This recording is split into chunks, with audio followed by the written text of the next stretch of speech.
Mari kita lanjutkan kajian kita dengan kata kunci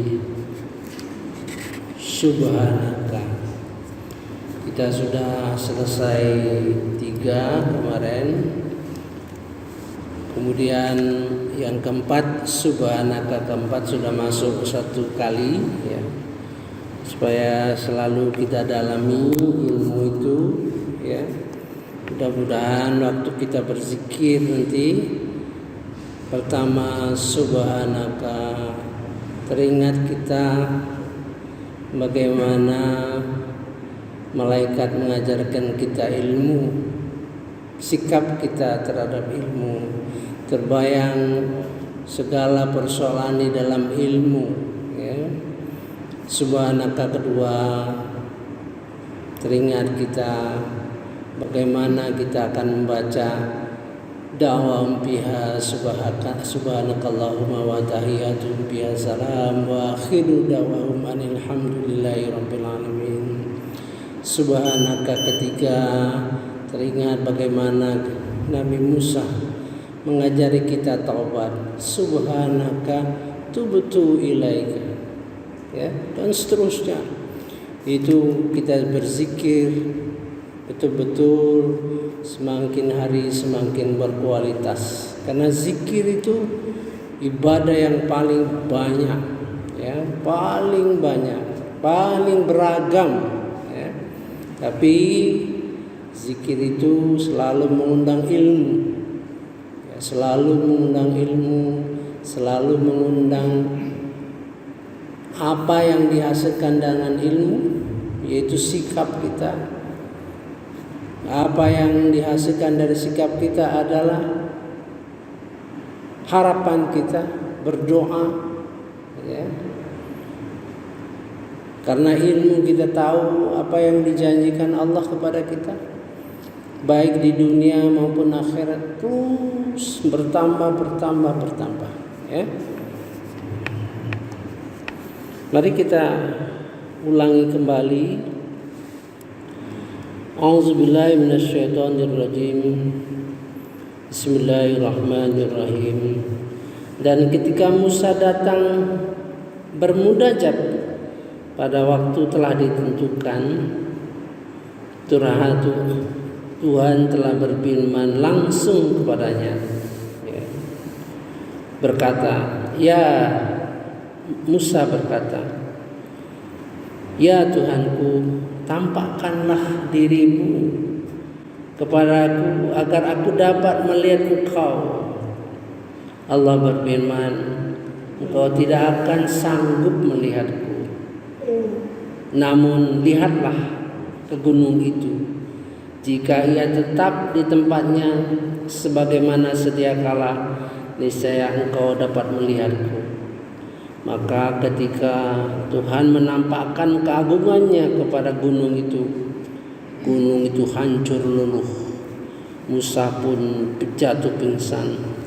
Setelah Musa sadar, dia berkata, Maha suci engkau, aku bertobat kepada engkau, dan aku adalah orang yang pertama beriman. Subhanaka. Ini mengapa saya kelompokkan ya. Subhanaka itu ada 9 ya, 9 itu langsung kepada Allah. Subhanaka, Maha suci engkau ya. Itu akan tentu ada isi pesan yang penting ya. Mari kita lihat perjalanan kita mengkaji Subhanaka. Nanti subhanallah, nanti sabbahalillah, yusabbihu, banyak sekali ya pernik-perniknya. Karena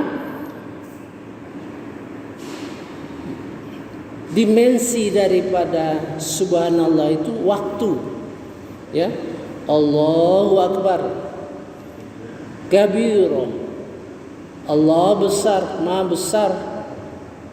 Itu berdimensi dengan dimensi kebesaran ya.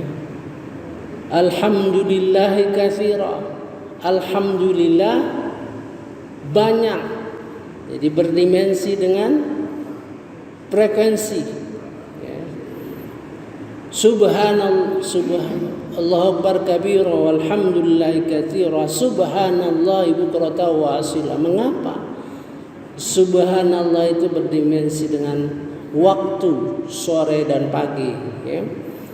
Itu ada rahasia yang insya Allah terbuka, ya, dengan kita mempelajari secara mendalam segmen-segmen rahasia kata-kata kunci di dalam Quran, ya. Subhanaka tubtu ilaika wa ana awwalul mu'minin. Mari kita lihat ayat sebelumnya.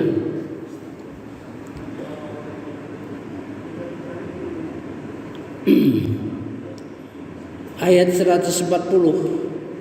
Ya. Dia Musa berkata, "Pantaskah aku mencari Tuhan untukmu selain Allah, padahal Dia telah melebihkan aku atas segala umat pada masa itu." Ini artinya pencarian dia dalam hal tauhid, ya.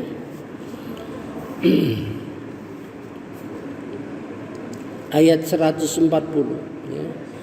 Qala ghairallah,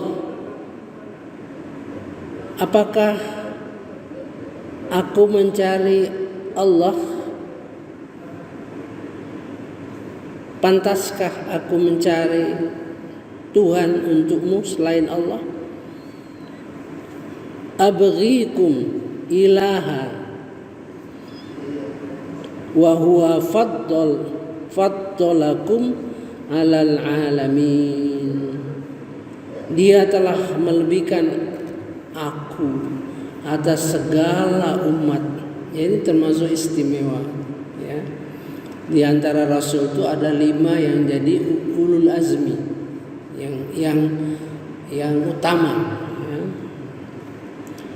Wa idh anjainakum min ali fir'aun, dan ingatlah Bani Israel ketika kami menyelamatkan kamu dan dari Fir'aun dan kaumnya. Wa iz anjainakum min ali fir'aun yasumunakum su'al azab, yang menyiksa kamu dengan siksaan yang amat berat.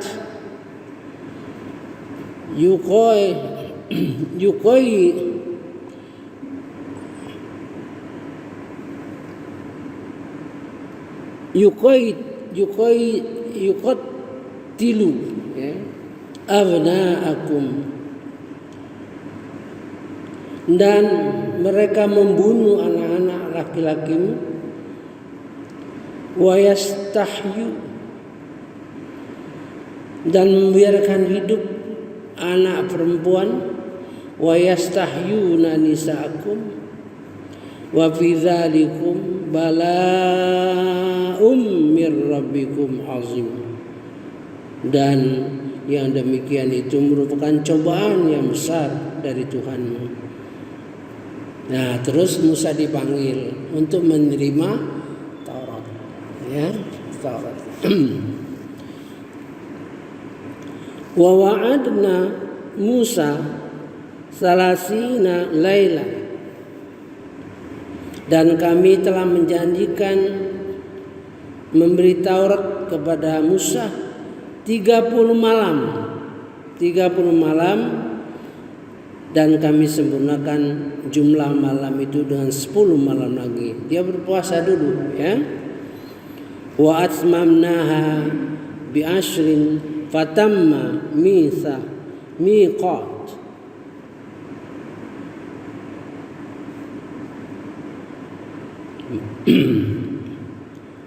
Dengan 10 malam lagi, maka sempurnakanlah waktu telah ditentukan. Fatamma miqatu rabbih arba'ina lailah. Jadi tambah lagi 10 jadi 40 malam berpuasa, ya, puasana. Wa qala Musa li akhi Harun, dan Musa berkata kepada saudaranya Harun, gantikanlah aku dalam memimpin kaumku. Wa qala Musa li akhi Harun, akhlufni, gantikan aku, fi qaumi,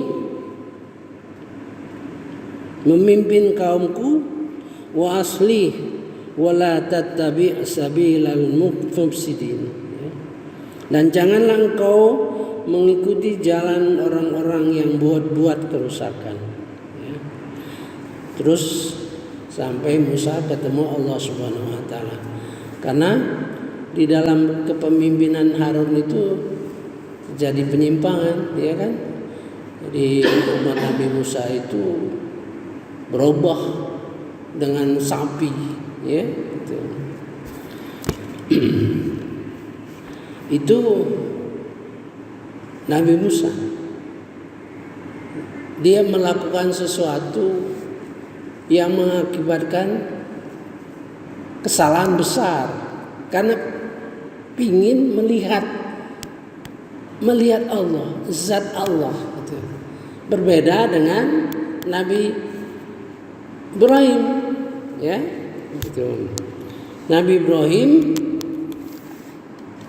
ingin melihat sifat Allah. Jadi kalau Harun Musa melakukan kesalahan besar karena dia ingin melihat Allah, sehingga dia harus bertobat karena kesalahan yang besar, ya.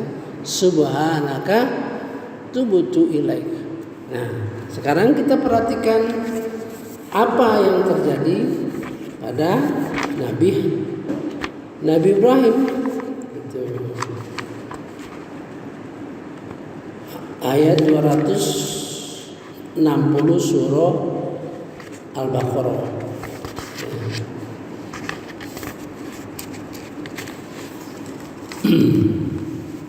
Karena dia ingin sifat. Jadi sebenarnya kalau kita, ini ajaran untuk kita, untuk dekat kepada Allah itu, ya, untuk dekat kepada Allah itu kita boleh saja. Misalnya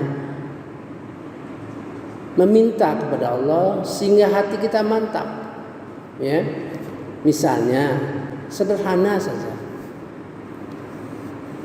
ya Allah, di dalam bacaan tahiyat itu ada 4 kata, ya, at-tahiyatu mubarakatus sholawatu thayyibah. Memang ya Allah, artinya penghormatan, keberkahan, salawat dan kebaikan itu semuanya untukmu dan darimu. Kita tanya, karena ayat-ayat itu, potongan-potongan ayat itu ayat yang ayat kata-kata di dalam Quran, ya. Berikanlah ya Allah supaya meresap, supaya gembira, supaya betul-betul memaknai. Itu boleh, ya. Kita minta seperti itu. Lebih parah sebetulnya Nabi Ibrahim, tapi karena niatnya untuk memantapkan hati. Jadi kalau kita ragu terhadap sesuatu, ya, tapi tujuan keraguan itu untuk memantapkan, itu tidak ada masalah.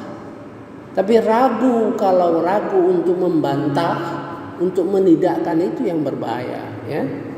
Maka Nabi Ibrahim diberi pengetahuan, ya. Mari kita baca.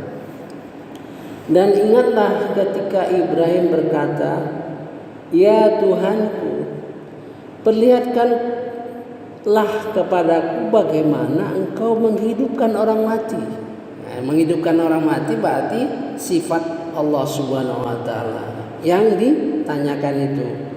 Allah berfirman, belum percaya kah engkau? Nabi Ibrahim menjawab, aku percaya, tapi agar hatiku tenang, mantap gitu. Agar hatiku tenang, mantap gitu. Ya. Itulah kisah Nabi Ibrahim. Jadi hal yang menggembirakan, ya. Maka pada Nabi Ibrahim, kalau begitu ambillah 4 ekor burung, lalu cincang olehmu, kemudian letakkan di atas masing-masing bukit satu bagian, ya, utara, selatan, ya. Kemudian panggillah mereka, niscaya mereka datang kepadamu dengan segera. Ketahuilah bahwa Allah Maha Perkasa, Maha Bijaksana. Sepanjang kita keraguan itu,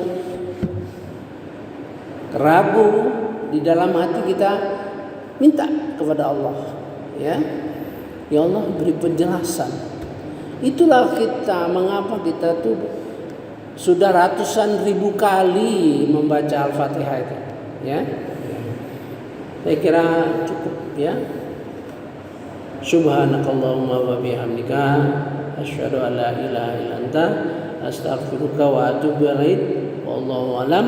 Wassalamualaikum warahmatullahi wabarakatuh.